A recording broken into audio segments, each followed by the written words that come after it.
Narito na ang mga pinakamalalaking balita sa One North Central Luzon ngayong Miyerkules. Tatlong magkakapatid na menor de edad patay sa sunog sa Tayug, Pangasinan. Magsasaka, patay din matapos namang pagbabarilin sa harap ng kanyang bahay sa Asinggan, Pangasinan. 3 taong gulang na bata sa Dagupan City kinabibiliban sa angking galing sa pagbabasa. At tayo nang magtampisaw sa Puyao River. Ito ang GMA Regional TV 1 North Central Luzon. Magandang hapon, ako si Chris Zuniga. Mga kapuso, umpisa natin ang balitaan hinggil sa kalakalan ng bigas. Presyo ng commercial rice bumaba ng 2 piso per kilo dahil sa pagbaba rin ng farm gate price. Sundan sa ulat ni CJ Torida. Isang kilong bigas ang binili ni Buboy sa Kalasyaw Public Market kaninang umaga. Kapag nakaroon ng budget, bilhin na ako ng 10 kilo ulit. Aabot ng na higit sa 10 araw yun. Bumaba ng 2 piso ang presyo ng well-milled rice na dating 45 pesos per kilo. Ang mas maputing klase nito, 45 pesos per kilo na ngayon mula sa dating 47 pesos. Ang premium rice, 52 pesos per kilo na ngayon mula sa dating 54 pesos. Ang farm gate price ng palay bumaba sa 17 pesos. So yung presyo ng meal bumaba rin. Ayon pa sa Sinag, nasa 37 pesos na lang ang bigayan ng miller sa retailer mula sa dating 42 pesos. Asahan daw na bababa pa ang presyo ng bigas sa mga darating na linggo. Marami rin daw supply ng bigas ayon sa mga negosyante, na isa rin sa nagpapababa ng presyo nito. Maraming supply.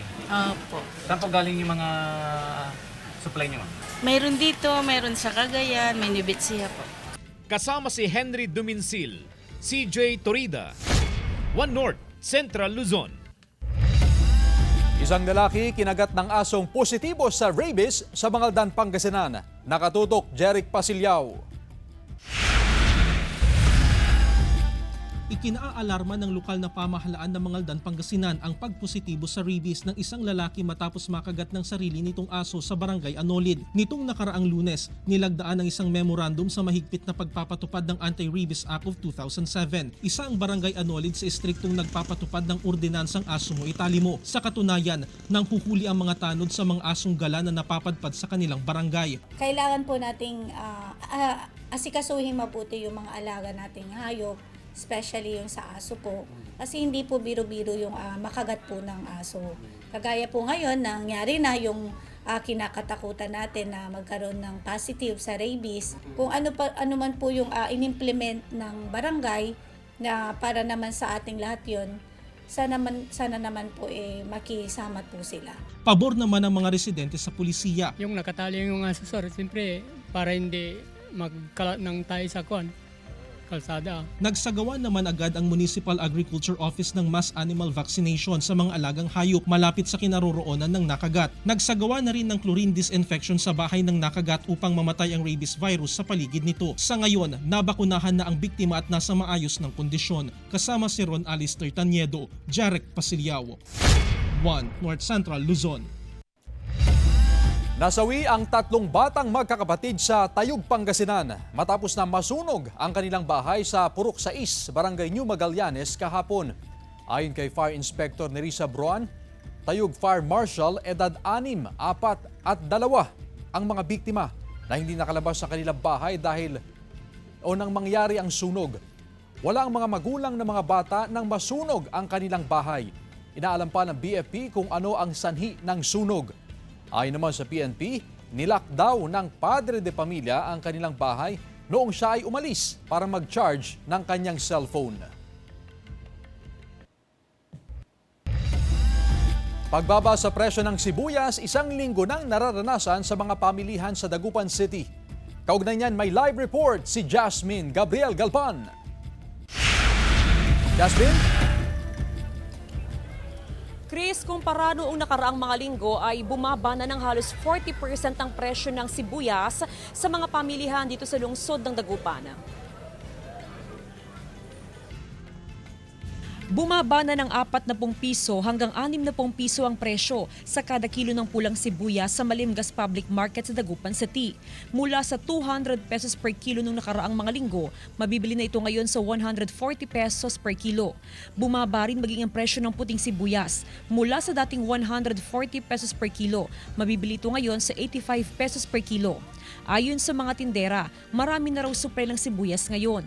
Resulta ito ng tuloy-tuloy na pag-aani ng sibuyas sa ilang bayan sa Pangasinan, maging sa Nueva Ecija. At dahil araw-araw kung magbago ang presyo, iniiwasan daw ng mga negosyante na bumili ng bultuhang sibuyas sa Bagsakan Market sa Urdaneta City.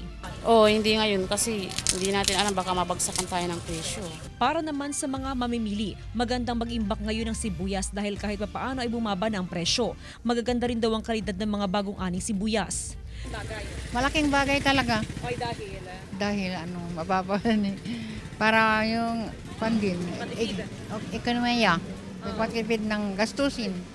Sa monitoring ng Samang Industriya ng Agrikultura o SINAG, tuloy-tuloy ang pag-aani ng sibuyas sa Bayambang Pangasinan, ganun din sa probinsya ng Nueva Ecija. Kaya asahan daw na bababa pa ang presyo hanggang sa mga susunod na linggo.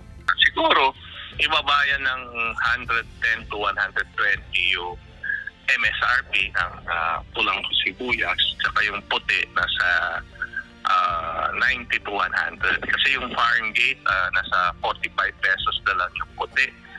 Yung pula nasa 65 to 70. Samantala, bumaba rin ang presyo ng bawang at luya. Chris, bukod sa presyo ng sibuyas ay bumaba din ang presyo ng iba pang gulay dito sa Malimgas Public Market gaya na lamang ng kamatis na ngayon ay nasa 10 pesos per kilo pero asahan daw na bababa pa yan hanggang sa mga susunod na araw dahil na rin sa napakaraming supply. Bukod sa kamatis, bumaba din ang presyo ng ibang gulay gaya na lamang ng sitaw, okra at ng talong. Chris? Maraming salamat, Jasmine Gabriel Galban.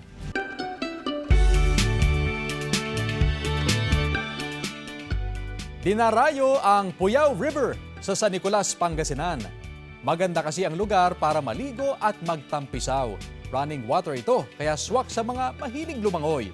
May mababaw na bahagi ang ilog kung saan po pwedeng magtampisaw ang mga bata. Dagdag atraksyon din ang hanging bridge sa ibabaw ng ilog. May mga paupahang kubo rin para sa mga nais magpiknik. Matatanaw pa sa lugar ang luntiang kabundukan. Ito ang GMA Regional TV 1 North Central Luzon.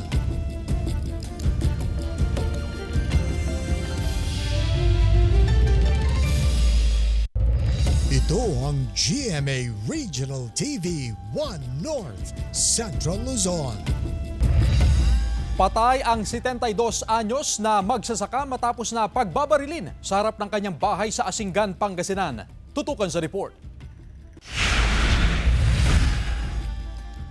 Patay ang 72 taong gulang na lalaki na si Eloiterio Malong, isang magsasaka, matapos pagbabarilin sa harap ng kanyang bahay ng hindi pa nakikilalang sospek sa barangay San Vicente East, Asinggan, Pangasinan. Kwento ng kaanak, kalalabas lang ng gate ng biktima upang puntahan ang kanyang taniman nang makarinig ito ng mga putok ng baril. Tikom ang bibig ng kaanak kung mayroon bang nakaalitan ng biktima na posibleng sospek sa krimen. Kaya po nanghihingi ako ng hustisya na sana mabigyan ako ng justice. Sa investigasyon ng otoridad, kasasakay lamang ng motorsiklo upang pumunta sa taniman ng biktima nang lapitan ito at pinagbabaril. Nagtamo ng ilang gunshot wounds ang biktima. Na-recover sa crime scene ang 6 na basyo at 3 tingga ng kalibre 45 baril. As to background check ng ating pong victim, may mga na-file po na cases against po sa victim po natin. Opo, yes po. May ongoing po siyang hearing for a frustrated homicide right now sa ating pong MTC.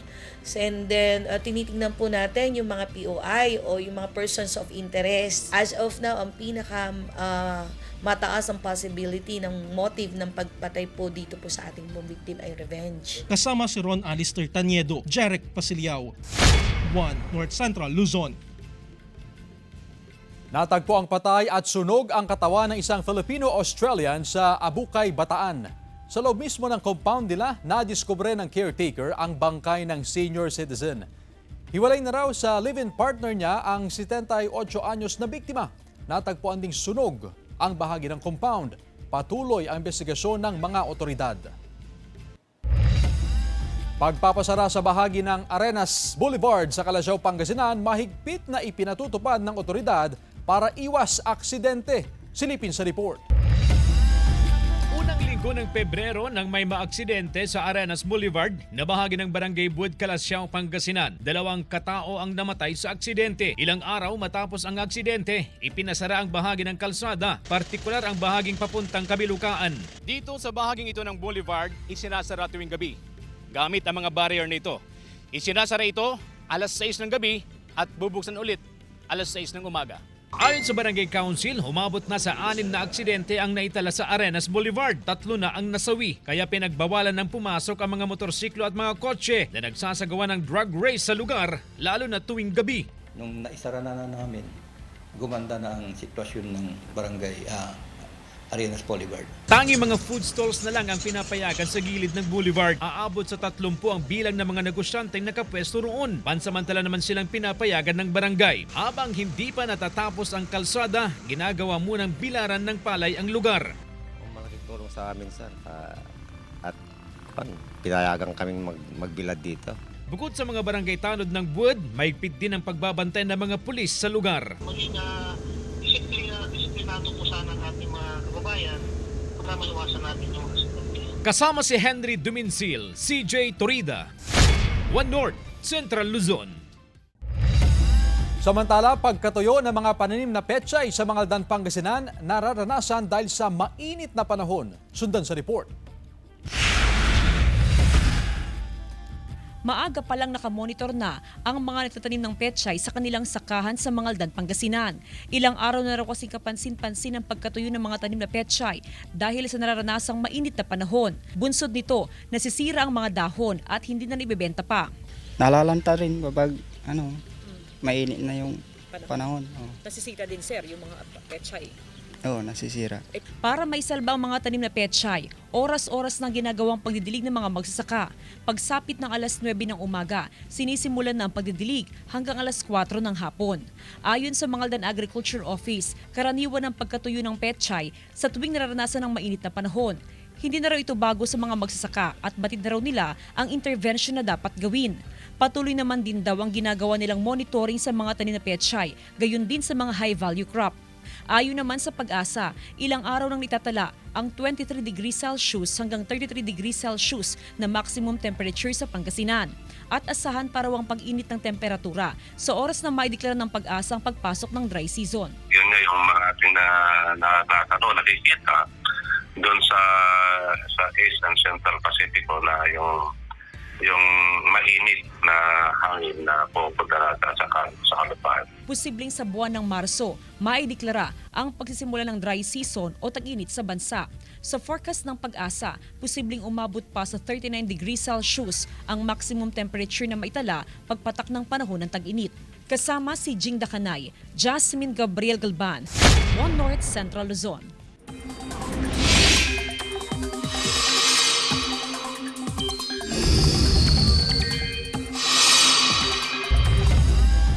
Mga kapuso, magpapatuloy ang pag-uulan sa ilang lugar pero kumpara nitong mga nakalipas na araw, bahagyang mababawasan ang malawakang ulan. Shearline ang makakaapekto sa ilang bahagi ng Visayas, amihan naman sa Luzon at easterlies sa natitirang bahagi ng bansa. Sabi ng Pag-asa, hindi pa naman tapos ang amihan season kaya magpapatuloy ang malamig na panahon sa Luzon lalo na sa umaga. Base naman sa rainfall forecast ng Metro Weather, may tsansa pa rin ng ulan sa Apayao, Cagayan, Isabela, Kalinga, Ifugao, Quirino, Benguet at Aurora. Malalakas ang ulan sa ilang lugar na posibleng magdulot ng baha o landslide. Posible rin ang ulan sa ilang pang bahagi ng bansa. Kalakalan ng tarpaulin printing inaasahang lalakas sa Marso sa pagsisimula ng kampanya ng mga local aspirant. Silipin sa report. Base sa calendar of activities ng Commission on Elections, nakadagdag campaign period ng mga local aspirants sa March 28 at magtatagal ito hanggang May 10, 2025. Nauna nang umarangkad ang campaign period ng mga national candidate noong February 11. Dahil sa nalalapit na kampanya ng mga local aspirant, inaasahan na raw ng mga may-ari ng tarpaulin printing services na tataas ang bilang ng kanilang customer. Posible raw na tataas hanggang 10% ang dami ng customer sa unang linggo ng Marso hanggang sa ikatlong linggo ng Abril. Pero imbes na tumaas ang presyo, bumababa ang presyo ng ilang produkto tulad ng normal size ng tarpaulin na 2x3 feet na nasa 27 pesos na mula sa dating presyo nito na 30 pesos. 500 pieces ang minimum order sa 2x3 feet na tarpaulin. Kasi ang daming nag-open ng business for election printing. So pababaan kami ng presyo. Patok din daw ang campaign paraphernalia na ito na nagkakahalaga ng 450 pesos kada piraso. May size itong 1.5 by 2 feet. Photomagnetic sheet, parang ganon.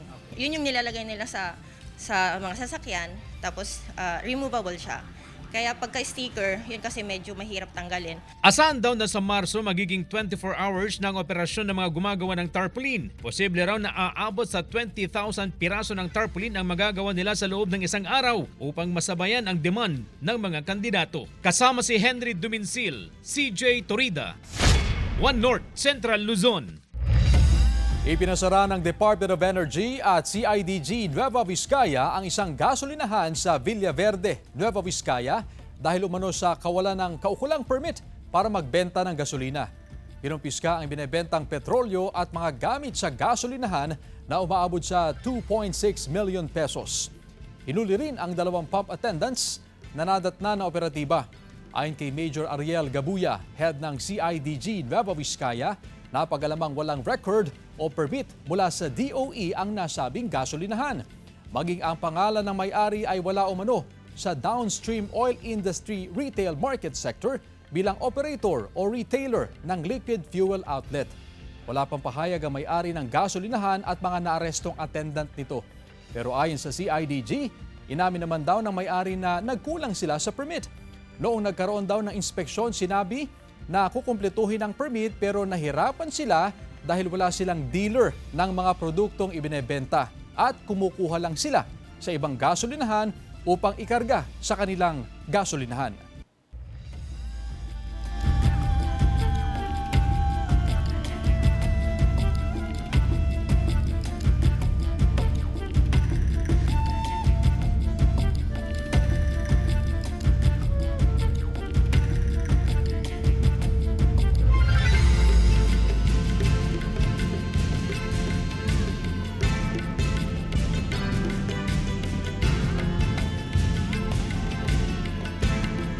GMA Regional TV 1 North, Central Luzon.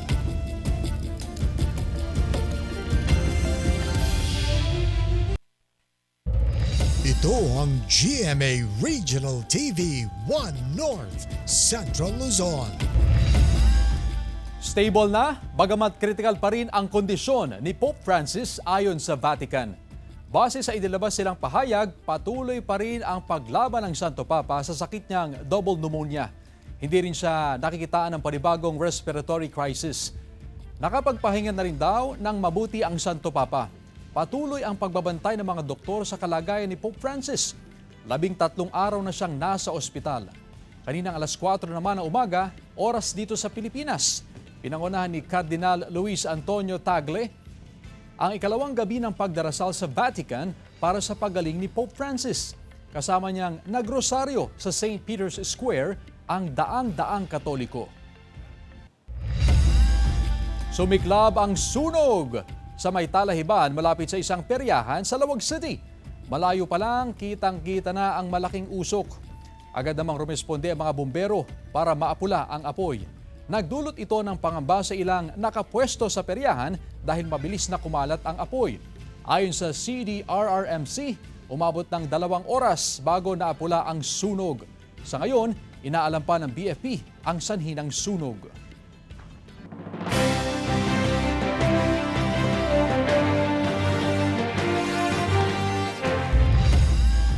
Malaking papel ng mga kabataan sa pagboto, binigyang diin sa GMA Masterclass Eleksyon 2025, Dapat Totoo Series. Naritong report. Sa pagtatapos ng Visayas leg ng GMA Masterclass Election 2025 Dapat Totoo Series, binigyang diin ang kahalagahan ng pakikipaglaban kontra fake news at ang responsibilidad ng mga botante. Dalawa pang paaralan sa Region 7 ang naging venue sa Visayas leg. Sa Cebu City, maagang nagsidatingan sa University of San Carlos ang mga estudyante mula sa iba't ibang universidad. Ang paglagda nila sa Panatawol ay ang kanilang tugon sa panawagan ng responsible voting sa nalalapit na eleksyon. Ayon kay Senior Vice President and Head of GMA Integrated News, Regional TV and Synergy Oliver Victor B. Amoroso, layunin ng aktibidad na mapabatid sa mga kabataan ang kanilang malaking papel sa darating na May 12. We hope to inspire you to value the right of suffrage and to help us protect and free our information ecosystem of misinformation and disinformation. Dito binigyang diin ang kahalagahan ng pagtutulungan ng lahat para labanan ng fake news. What is alarming is that this infodemic is just as pervasive, just as deadly as that coronavirus strain. Dahil dito, importante na gamitin sa mabuting paraan ang social media pages. Use it for your advocacies to help other people make wise decisions sa kung sino ang leader na iboboto nila. Dagdag ng ibang speakers na may responsibilidad ang bawat isa para sa ikauunlad ng lahat. When we go to the polls on May 12, let our vote swing in the direction of a nation, of a world where we can all be proud of. You guys, you're determining your future. Remember your why. Why do you show up and why do you win the day?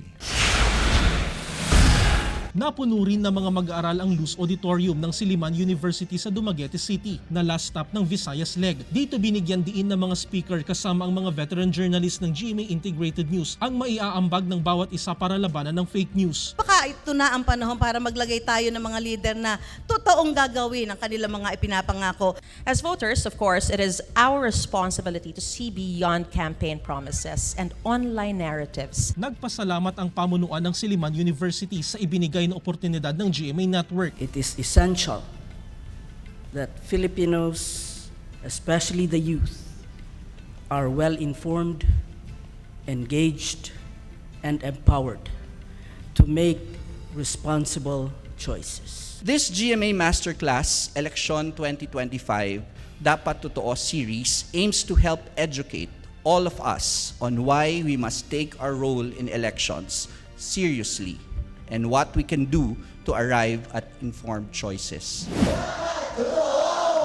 Jeric Pasilyao, 1 North Central, Luzon. 3 taong gulang na bata sa Dagupan City, kinabibiliban sa angking galing sa pagbabasa. Atin siyang kilalanin sa report. Trains over gray lines to find Alex. 2 taong gulang pa lang daw si Michaela Mirant Arrieta ng Dagupan City nang madiskubre ng kanyang mga magulang na marunong na siyang magbasa.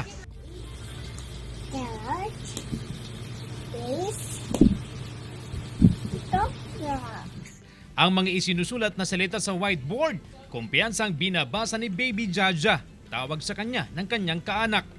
1, 2, 3.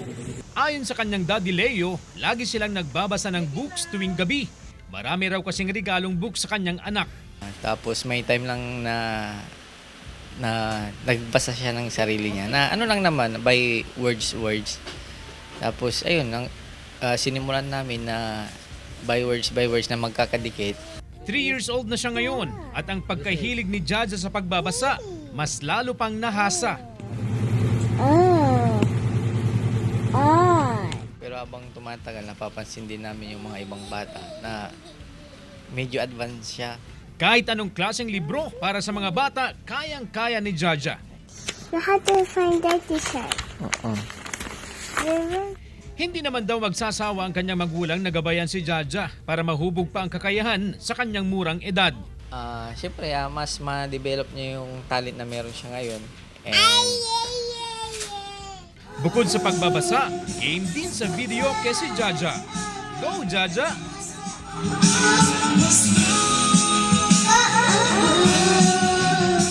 Kasama si Henry Duminsil, CJ Torrida, 1 North, Central Luzon.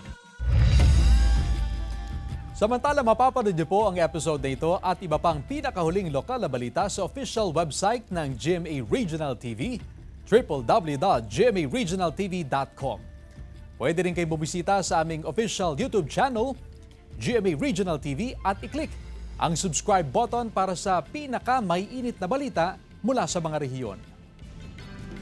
Nais din naming pasalamatan ang mga kapuso sa Hilaga at Gitnang Luzon, maging ang mga kapuso natin abroad. Dahil sa GMA Regional TV, local news matters. At yan ang mga pinakamalaki at pinakahuling balita sa Hilaga at Gitnang Luzon. Maraming salamat sa pagsama sa amin pati na ang mga kapuso sa ibang bansa na tumutok sa mga balita sa rehiyon. Ako po si Chris Zuniga. Kami ang GMA Regional TV, One North Central Luzon, buong puwersa para sa mas malaking misyon at mas malawak na pagdilingkod sa bayan.